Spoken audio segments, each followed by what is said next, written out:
The United States is home to more than 300 million people spread across roughly 20,000 cities and towns, stretched out over all 50 states. But here's the thing nobody really thinks about. Not every one of those towns actually has people in it. Some of them have been completely emptied out, frozen in time, and quietly forgotten by everybody around them. Those are what we call ghost towns, and today that's exactly what we're going to be hunting down.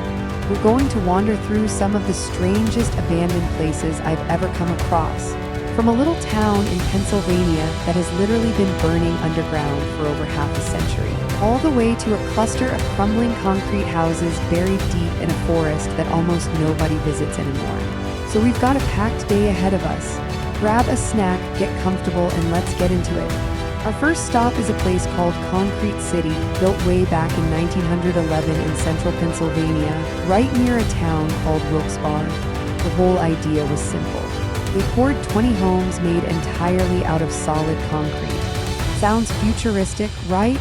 Well, it turned out the insulation was terrible and the plumbing was even worse, so over the decades everybody slowly packed up and left.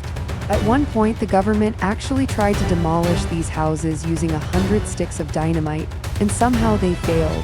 The homes refused to come down. So all 20 of them are still standing today, completely empty, sitting out here in the middle of nowhere. To even reach them, you've got to park the car and hike in on foot because the swamps and overgrowth make it impossible to drive up. It's about an 8-minute walk through the trees, and you can tell almost nobody bothers anymore. When we finally reached the houses, the first thing that hit me was the graffiti. Every single wall is covered in spray paint, some of it recent, with the year written out so you know people were just here. Since there are no doors, you can walk right inside, and weirdly enough, there are no trespassing signs at all. Pennsylvania apparently recognized this spot as a historic landmark, so you can explore it freely, just at your own risk. Inside, it's mostly rubble, scattered beer cans, and the occasional energy drink, which tells me people sneak out here to hang and party. I climbed up to the second floor where there used to be bedrooms, and then I found something I didn't expect at all. A basement. How they dug a basement under a concrete house in 1911 is beyond me. The number one rule of exploring abandoned buildings is to never go all the way down into a basement, because if anything collapses, you're trapped down there with no way out. So I only peeked in far enough to show you, and honestly the ceilings were so low it felt like the place was built for someone 4'11". As we kept walking the row of houses, taking in just how eerie it all felt, something happened that genuinely shook me. We got a little too close to one structure, and out of nowhere a guy started revving a chainsaw. I'm not exaggerating, an actual chainsaw somewhere off in the trees. We thought this place was totally deserted, but apparently someone was living out there, and the second we heard that sound, we bolted straight back to the car. That was easily one of the most terrifying moments I've ever had filming.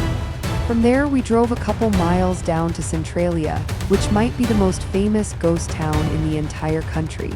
This place has been on fire since 1961. A blaze started in the coal mines underneath the town, and it was simply impossible to put out, so it spread through the tunnels and never stopped. Today, the ground is warm to the touch, smoke vents leak from the earth, and only a handful of residents remain where 5,000 people once lived. As you drive in, you can feel the emptiness creeping up on you. There's a famous spot called Graffiti Highway, an old abandoned stretch of road that people covered in colorful spray paint for years. These days, it's mostly buried under mounds of dirt, but if you climb on top, you can still spot faded traces of the old artwork underneath, and people are clearly still adding to it. The whole town feels like a field now. Streets that once had houses on both sides are just overgrown weeds and empty lots. The last few residents live in a couple of houses tucked away on the edge of the town limits, and out of respect, we kept our distance, since people genuinely still call this place home. But the real reason everyone comes to Centralia is the fire, so we went searching for the vents. After following some graffiti trails past a sign that literally reads "Stop, go back," we wandered into the woods and found it. Smoke pouring straight out of a crack in the ground. The closer you get, the stronger that sulfur smell becomes, and the heat is unreal. We found a lower vent where you could feel it like an open furnace. I'm telling you, you could cook a pizza in there. It has to be 300 degrees coming out of the earth, And this has been going non-stop for 60 years with decades more to come. Nearby sits the last church in town, marked with no trespassing signs everywhere, because to the few people still here this is sacred ground, not a tourist attraction. Next we headed to a spot in New Jersey called the Deserted Village inside the Watchung Reservation. Back in the mid-1800s, for about a 15-year stretch, there were a dozen homes here connected to local mills and resorts. When those industries collapsed, the people left, but somehow the houses stayed standing. And these aren't piles of rubble. They're full colonial-style homes from the 1850s, still recognizable, still holding their shape. Because they sit inside a park, they're maintained just enough that you don't get squatters, but they're absolutely falling apart in places.